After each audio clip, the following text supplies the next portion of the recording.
Hey guys, Phil Harris here from beginnerdjlessons.com, and in today's video I want to teach you a concept that if you understand fully, it's going to allow you to go on to make professional DJ sets every single time. Now what do I mean by a professional DJ set? What I mean is you're going to be able to put together a set where every song just sounds like it flows perfectly from one to the next, like the songs were meant to go together. Now this thing I'm going to teach you is called mixing in key. Now, just in case you have no musical background, I want to take 1 minute to just go right back to basics and explain this concept to you. I want you for a minute to picture a piano, and you can picture all the keys on that piano. Now, there's this weird thing with us humans that if you press two keys together and they're in the same key, they sound pleasing to our ears. But if you hit two keys that are in the wrong key, for some reason it creates this kind of clashing sound. It just sounds nasty. It just doesn't sound good to us. I'm actually going to give you a super quick example of that. Now, if you look at my screen here, you can see I've got Ableton open. Ableton is a program that producers use to make dance music. I'm not going to go too much into detail with this, but all I need you to know is there's two clips here. One is green, and these notes are all in key. You can see I've kind of drawn in these different notes here. This is basically a keyboard, like that, and I've just drawn in these different notes. And in the second clip, I've put a load of keys, notes together that are not in key, okay? So these are some keys that will sound nice together. You just notice how they all just, as they stacked up there, they just sounded good. Now, here's some keys that just don't sound good together. These are not in the right scale. They're the wrong keys. They don't sound good together. Have a listen. You just notice that? Now that's a really basic example, but it's just one to give you an idea of what it's like if you use the wrong keys. Now, the next thing you need to know is when it comes to making music, all your music will be written in a certain key, which brings me on to my next point. This is a harmonic mixing scale. Now, luckily for you, you can save 3 years of learning music theory and just look at this diagram here. All different music will be written in one of these scales, okay? And a scale just means a group of keys that sound good together, okay? So it'd be like E major, B major, and all you really need to know is it's going to be a major or a minor scale, okay? Now, when you put your music into music production software, what you will see quite quickly is there'll be a lane with key, and it'll say 1A, 2A, 4A, whatever, okay? Your music software will analyze the tracks and tell you what key the song is in. Now, when it comes to knowing which of these songs actually sound good together, here's a very simple formula if you're in your first couple of months of DJing that you just need to know and understand, okay? So I'm just going to grab this tool here. Let's say, for example, you're on 12B, which relates to E major. But from this point on, as a DJ, you don't have to remember B major, A minor, any of this stuff. You just have to know these numbers, okay? Now, what songs go well with 12B? Well, if you're looking at this harmonic wheel, and you can just Google like harmonic mixing or Camelot system or Camelot wheel, any of these things will bring up this in Google, and you can just download it and put it next to your DJ deck so you know. But it's very easy to just understand. If you want a song to sound good with 12B, you could get another song that's 12B. Now, the other thing you could do is you can go one to the right, like this, and you can go to 1B, or you could go to the left, and you could go to 11B. Or you could go in one, and you could go to 12A. Now, this will relate to anything on the chart. So let's say 4A. You can go one to the left, which is 3A, one to the right or up or down, or you could go one out. So when I say out, it's either going to be from 4A to 4B. Now, that's basically it. If you were to stitch together a DJ set, either using the song which is in the same key or one either side or down, your set is going to sound pretty freaking good. It's a really awesome system. It just cuts out any of the learning. You can just do it. Now, this is the next thing which I find the most interesting. All computer software will try and work out what the key of the song is for you. But here is an absolute snag. A lot of computer software will tell you songs are in different keys. So some software will tell you that a song is in one key, and some software will tell you a song is in a different key. And if you're anything like me and you can't hear what the key of a song is, and you're not pitch perfect, this is going to become a bit of a problem, because you may be DJing live and think, well, those two songs should go together, and you put them together and they just clash, because there is a chance your computer software didn't get it right, okay? Now, there's this software out there called Mixed in Key, which claims that it can get it right better than any other software. It says over 10% more likely to get the key right, okay? And I've been using Mixing Key for a while now, and I thought to myself, I want to actually put Mixing Key to the test. So this is what I did.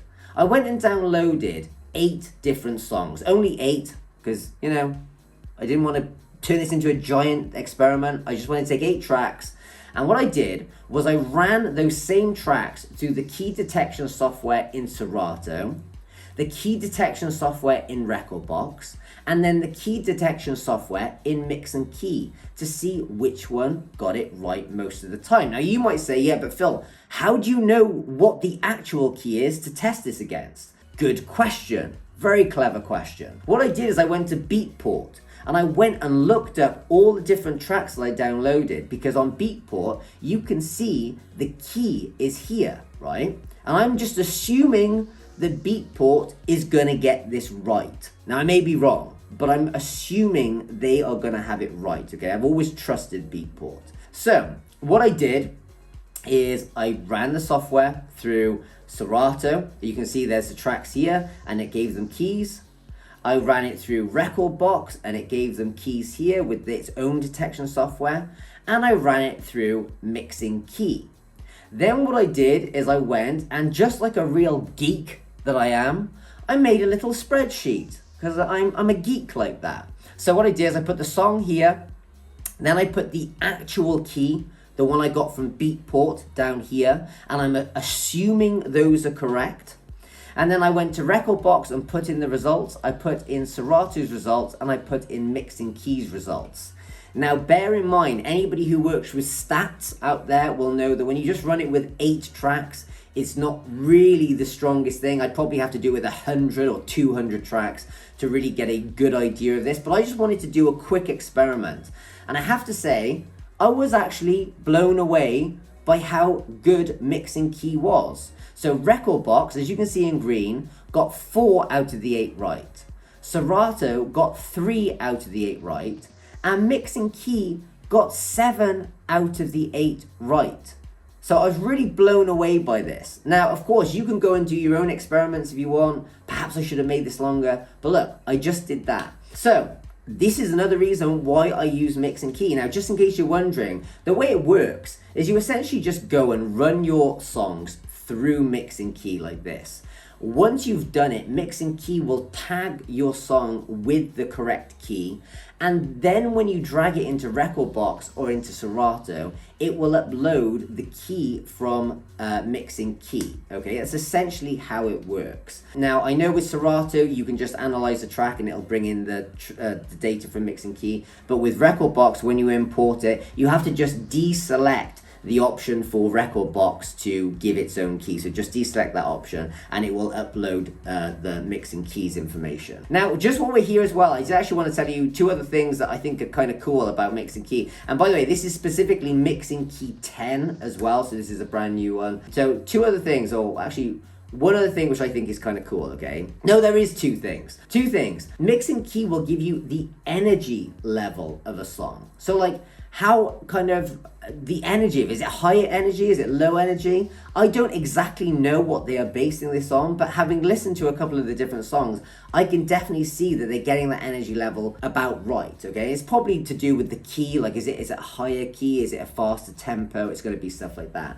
And the second thing, which I get asked about quite a lot, is where to put my cue points. Now, I have got a video on exactly where I set my cue points, but the cool thing, and by the way, I'll leave a link to that video below, but the cool thing about Mixing Key is it will put cue points in for you. Now, this is really interesting, and you might wonder to yourself, like, how does it do that? How does it know?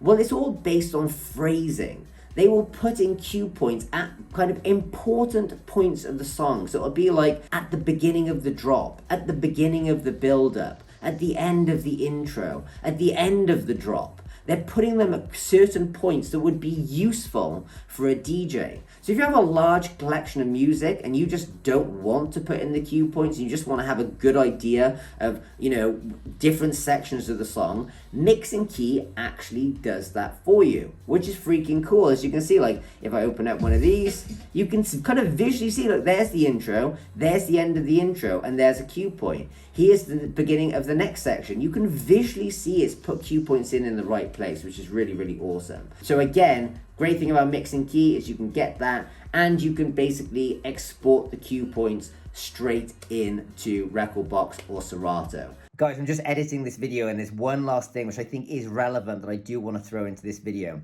I was discussing this topic of mixing in key with a friend of mine who's a pianist, very good ear for this kind of stuff. I was playing him this song, and he said, well, look, Phil, that song, it's possible for multiple songs to fit into multiple keys. He said it's just the way music works.